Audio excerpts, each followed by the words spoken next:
Have you ever wondered how your favorite song just magically appears in a hit TV show or a huge movie? It seems pretty simple, right? Well, today we're going to pull back the curtain on music licensing and reveal the one core secret that every single artist really needs to know. Let's get right into it. So let's imagine this. You've made an incredible track, and a music supervisor from some massive Netflix show wants to use it. You figure, hey, I'll just sign one contract and I'm good to go. Easy enough, right? Yeah, that's probably one of the biggest myths in the entire music business. The reality is, well, it's a little more complicated, but honestly, it's way more interesting. Okay, so here's the secret. For every single placement of a song, you don't need one license, you need two.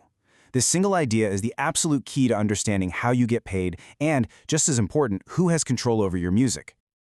It all starts with this one fundamental concept. Every piece of music you create actually has two separate legal identities. It's not just one thing. It's two distinct assets, and you have to treat them differently.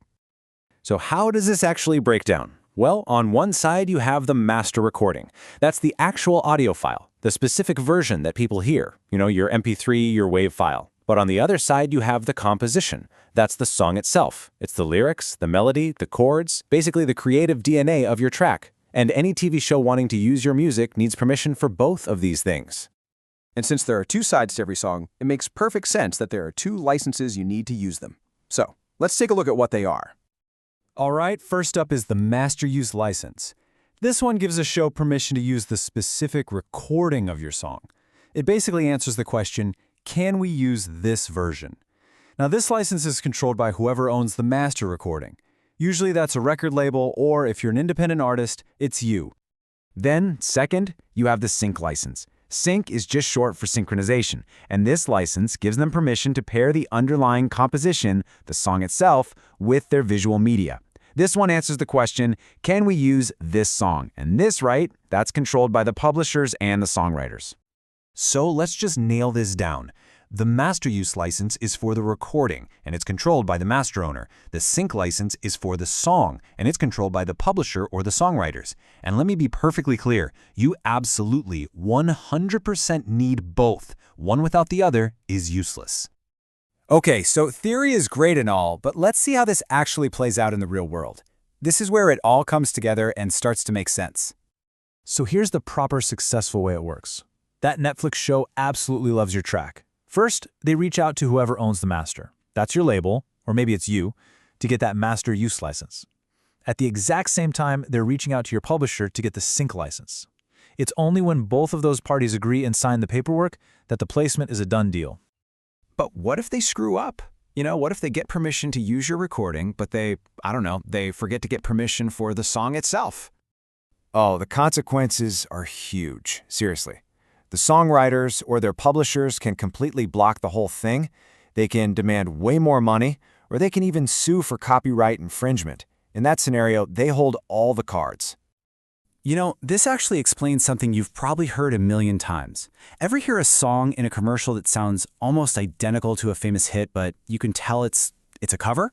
Well, that's because the brand licensed the song. They got the sync license, but they couldn't get, or maybe just wouldn't pay for, the original recording.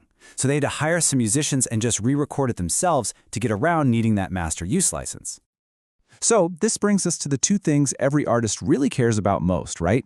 How does the money flow, and who actually gets to say yes or no? Let's just use a nice simple number to make this real. Imagine a show offers a total of $10,000 to place your song. Where does that cash actually go? Well, it's not one check. That 10 grand is actually split into two separate fees. $5,000 goes to the master owner for that master use license, and the other $5,000 goes to the songwriters and publishers for the sync license. Always remember, two deals means two separate payments. And this also means there are two different parties with complete veto power. The master owner can just say no, and boom, the deal is dead. The publisher and songwriters can also say no. And again, the deal is dead. A placement only, and I mean only, happens when both sides give the green light. Okay, now that you know all this, how can you, as an artist, actually use this information to get an edge? Let's talk about the ultimate pro-level strategy. The goal here is to become what's known in the industry as a one-stop shop. And it's exactly what it sounds like. It just means that one person or one company controls both sides of the coin, the master and the publishing. For an independent artist, this is your secret weapon. This is your superpower. So why is this so powerful? Well, think about it from the perspective of music supervisors, the people holding the budgets. These people are always on insane deadlines. They absolutely love one-stops because it means fewer contracts to deal with, way faster approvals, almost no legal risk, and much simpler negotiations. When they know they can get both licenses cleared with a single email, you suddenly become incredibly easy and therefore incredibly desirable to work with. So, I'll leave you with this question to think about. Now that you know the secret of the two deals, is your music actually sync ready? Do you know right now who controls your master and who controls your publishing?